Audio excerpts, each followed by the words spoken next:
수강생 여러분 안녕하세요. 한국 대표 기업의 이해 강좌를 맡은 유동우입니다.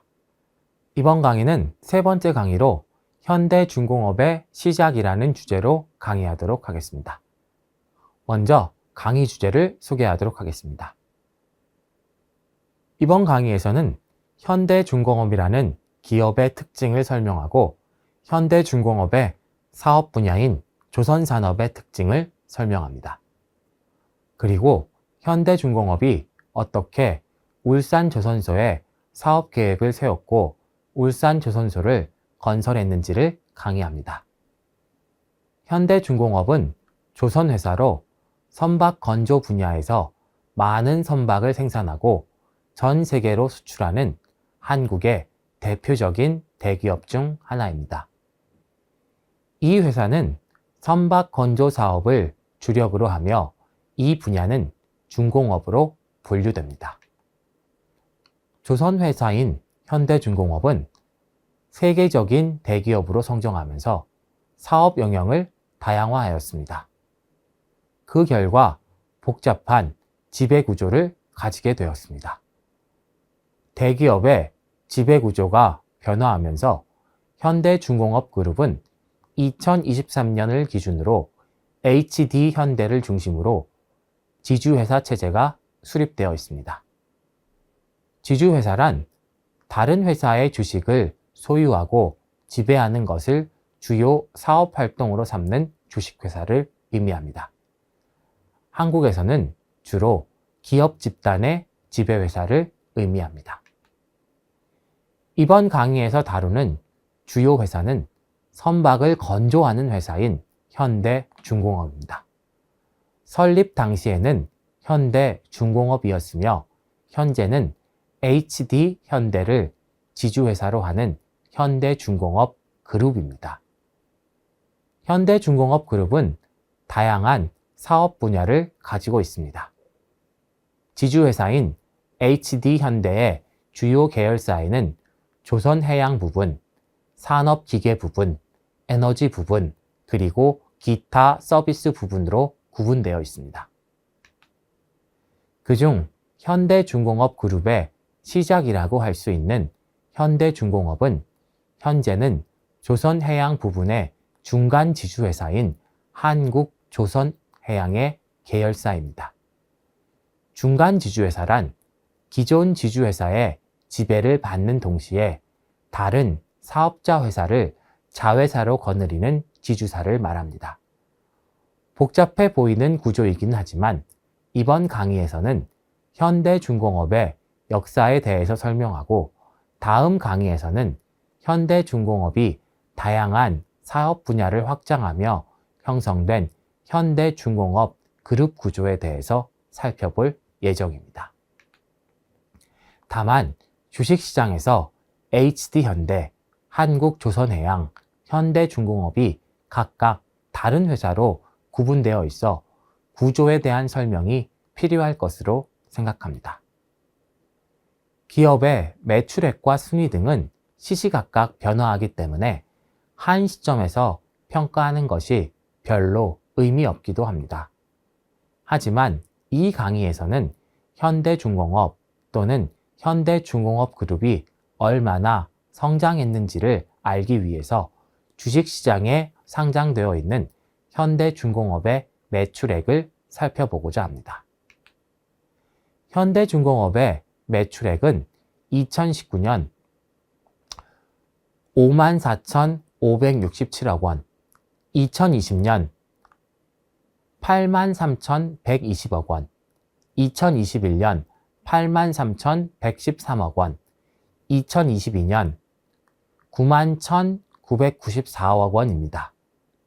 이러한 매출액은 상당한 금액이지만 이는 선박과 해양 구조물, 플랜트 및 엔진 등의 제조 판매라는 사업 분야의 매출액입니다. 하지만 현대중공업 그룹은 주식시장에 상장된 현대중공업 외에도 한국조선해양이라는 중간지주와 HD현대라는 지주회사가 주식시장에 상장되어 있습니다. 중간지주회사인 한국조선해양의 종속회사는 현대중공업, 현대삼호중공업, 현대미포조선입니다.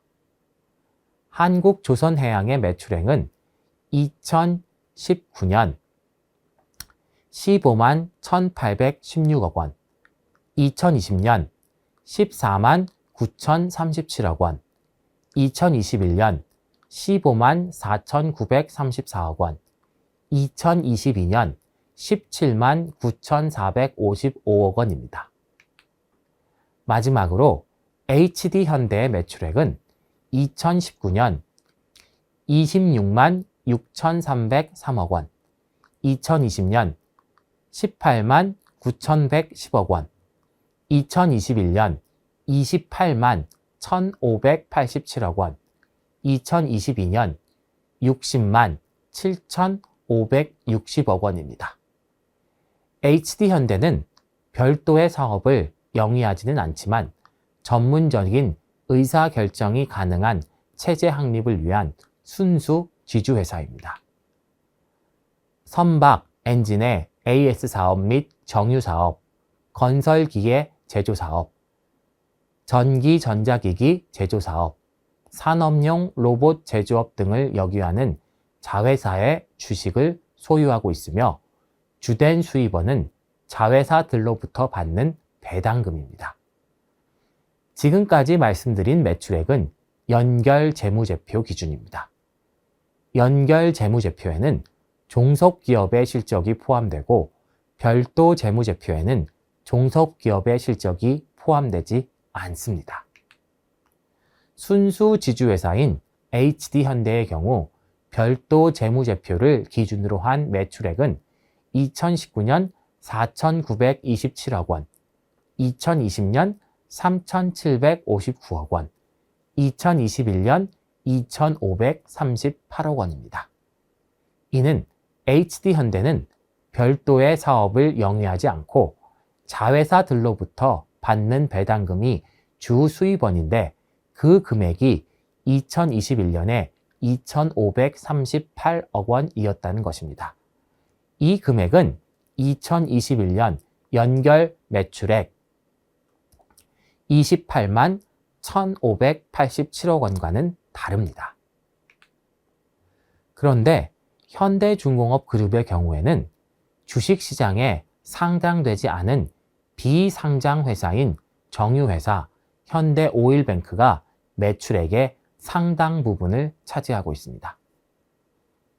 현대오일뱅크의 매출액은 2017년 16만 3,873억 원, 2018년 21만 5,036억 원, 2019년 21만 1,168억 원, 2020년 13만 6,899억 원, 2021년 20만 6,066억 원입니다. 다만 현대오일뱅크의 경우 HD현대의 자회사이긴 하지만 주식시장에 상장되어 있지 않아 알려진 정보가 적은 편입니다. 2022년 2분기 HD현대의 자회사들의 매출액을 보면 15만 7,540억 원으로 분기 매출액 중 현대오일뱅크가 8만 8,008억 원으로 가장 크고 조선 부분을 담당하는 한국조선해양의 매출액이 4만 1,886억 원입니다. 그리고 건설기계 부분인 현대제뉴인이 2만 1,167억 원을 기록하고 있습니다. HD현대의 전체 매출액이 2021년 28만 1,587억 원, 2022년 60만 7,560억 원으로 크게 상승하는 것에는 정유회사인 현대오일뱅크의 국제정세로 인한 매출액 증가가 큰 영향을 미치고 있다고 생각합니다. 현대중공업은 현대건설의 조선사업부가 울산조선소를 지으며 설립한 회사입니다. 이후 사업 분야를 계속 확장하였습니다. 그리고 이제는 현대중공업 그룹으로 나누어졌는데 현대중공업 그룹의 매출에는 그룹의 정유회사인 현대오일뱅크가 가장 큰 매출액을 담당하고 있습니다. 그리고 건설기계 부분에서 조선 부분의 매출액을 상당히 따라잡은 모습을 보여주고 있습니다. 현대중공업 역시 경제 구조가 변화하며 조선 부분이 아닌 다른 부분의 매출이 더 커지게 된 것입니다. 현대중공업의 확장에 따른 복잡한 기업 구조로 인해 현대건설 조선사업부에서 시작했던 현대중공업을 현대중공업으로 보아야 할지, 조선 분야를 총괄하는 중간지주 회사인 한국조성해양으로 보아야 할지, 현대중공업 그룹의 지주회사이자 가장 큰 매출을 보여주는 현대오일뱅크까지 포함하는 HD현대로 보아야 할 것인지는 기업을 바라보는 시선에 따라 달라질 것입니다.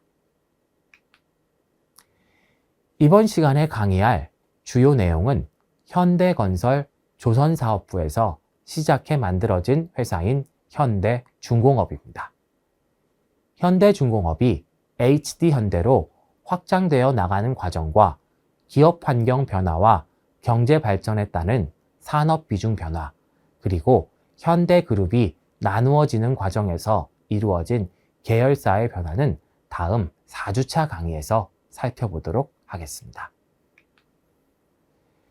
현대중공업의 설립은 매우 어려운 과정이었습니다. 현대중공업 울산조선소를 짓기 위해서는 외국에서 차관을 빌려오는 것이 필요했습니다. 경제성장을 일으켜낸 지금의 한국 기업들과는 달리 경제성장 과정에 있었던 당시의 한국과 한국 기업이 차관을 빌려오는 것은 쉽지 않은 일이었습니다. 외국 정부와 은행이 차관을 심사하는 작업은 까다로웠습니다. 기술적인 부분은 물론이거니와 조선소를 만들고 선박을 건조해서 판매까지 해야 차관을 갚을 수 있었습니다. 그런데 기술적인 안정성이 중요한 중공업 분야에서 조선산업에 처음으로 진입한 한국의 조선소에 선박을 주문할 선주가 있을지 알 수 없었습니다. 사실 없을 것이라고 판단하는 것이 합리적이었습니다. 대형 선박은 매우 거대한 구조물이고 종합조리법인 건설업과 특성을 많이 공유합니다. 건설업에서 발주자의 영향력이 큰 것처럼 선박이라는 거대한 구조물을 만드는 조선업에서는 발주자인 선주의 영향력이 매우 큽니다. 조선소를 만들어도 선주가 선박을 주문하지 않는다면 조선소에는 일감이 없게 되고 결국 차관을 갚을 수 없게 됩니다. 그리고 조선이라는 중공업 분야의 경우 선진국들과 경쟁을 해야 하는 상황이기 때문에 선진국과의 경쟁을 이겨나고 선박을 주문받기 어려울 확률이 높았습니다. 따라서 차관을 빌리기 위해서 외국의 은행과 정부가 요구한 것은 선박을 발주할 선주를 확보하라는 것이었습니다.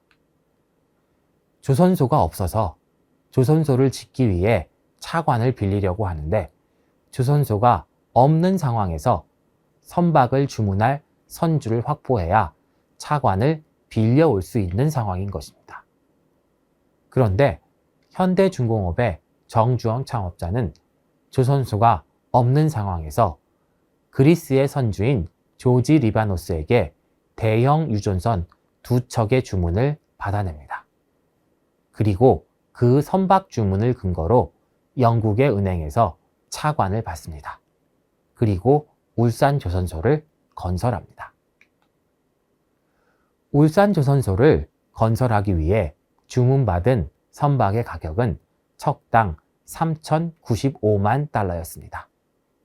당시에 국제 선박 가격에 비해서 16% 낮은 가격이었습니다.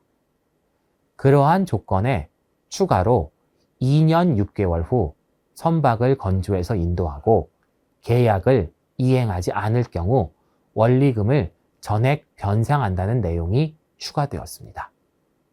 이러한 계약 내용과 차관 유치 과정에 대해서는 나중에 좀 더 자세히 강의하도록 하겠습니다. 지금 최초의 선박개혁에 대해서 알아보고자 하는 것은 현대중공업이 얼마나 성장했는가입니다. 현대중공업의 성장은 대형 조선소가 없었던 시점부터 비교하는 것이 가장 정확할 수 있습니다. 현대중공업이 조선소 부지로 예정한 백사장 사진만 가지고 차관을 빌리고 선박을 주문받아 조선소를 건설한 것을 생각해 보면 사실 아무것도 없는 상황에서 현대중공업은 시작했고 또 성장하였습니다.